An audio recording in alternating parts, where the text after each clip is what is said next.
ले आई और कहा कि मुझे तुम्हें कुछ जरूरी बात बतानी है। डेबी ने उसे बताया कि मुझे किसी से प्यार हो गया है, लेकिन हेनरी ने बड़ा दिल रखते हुए कहा कि कोई बात नहीं, मैं बस यही चाहता हूँ कि तुम खुश रहो। अगर मेरे साथ नहीं रह सकती तो किसी और के साथ ही सही। उधर मैक्स को अब जेल ही अपने घर जैसी लगती थी। सभी कैदी आपस में बातचीत करने लगे कि जब पिछली बार तुझे एक पैरोल ऑफिसर ने पूछा था कि अगर हम मैक्स तुम्हें बाहर निकाल दें तो तुम हमारे लिए क्या करोगे, तो तूने क्या जवाब दिया था मैक्स? जिस पर मैक्स ने जवाब दिया कि मैं तुम्हारे घर में घुसकर तुम्हारे कुत्ते को मार दूंगा, तुम्हारे घर को आग लगा दूंगा और वहाँ रहने वाली हर जिंदा चीज की जुबान काट लूंगा मैं। फिर बाद में हेनरी से पूछा गया कि तुम्हारा रिव्यू कब है, जिस पर हेनरी ने जवाब दिया अगले महीने। तभी एक कैदी ने कहा कि सबको यकीन है कि हेनरी शरीफ है। हेनरी ने भी कहा कि मैंने कोई गुनाह नहीं किया। इस पर मैक्स ने उससे कहा कि तुमने जेल में समय बिताया है तो तुम चाहे कुछ भी कहते रहो, बाहर सबको ऐसा ही लगेगा कि तुमने कोई तो जुर्म किया है। खैर जल्द ही हेनरी को जेल से छुट्टी मिल गई और सबसे पहले डेबी से मिलने गया, मगर जब जो ने दरवाजा खोला तो वो ये देखकर हैरान रह गया और तो और डेबी के पेट में उसका बच्चा भी था। ये सब देखकर हेनरी मन ही मन सोचने लगा कि कैसे उसकी जिंदगी एकदम बदल गई।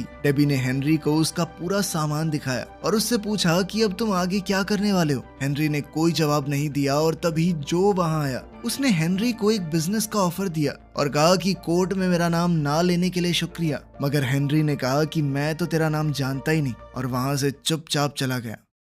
बाद में हेनरी उसी बैंक के सामने जाकर खड़ा हो गया जहां से ये सारी वारदात शुरू हुई थी, लेकिन तभी एक गाड़ी ने उसे टक्कर मार दी और वो जमीन पर गिर गया। वो गाड़ी जूली नाम की एक औरत चला रही थी। जूली ने हेनरी को बहुत बुरा भला कहा और फिर पूछा कि तुम ठीक तो हो। तभी वहां बैंक का गार्ड भी आया और एम्बुलेंस बुलाने को कहने लगा, लेकिन हेनरी ने इसके लिए मना कर दिया। इसके बाद गार्ड उसे थोड़ा सहारा देते हुए साथ वाले कैफे में ले गया जहां जूली भी उनके पीछे पीछे आई और हेनरी ने जूली से कहा कि मैंने तुम्हें कहीं तो देखा है। इस पर जूली ने कहा कि मुझे मत देखो, सड़क पर देखकर चला करो, और ये कहकर वो वहां से चली गई। जब हेनरी बाथरूम में गया तो उसकी नजर दीवार पर चिपकी हुई न्यूज पर पड़ी। 80 साल पुरानी उस न्यूज़पेपर कटिंग में बैंक में हुई एक चोरी से जुड़ा हुआ आर्टिकल था। वो चोरी एक अंडरग्राउंड टनल के जरिए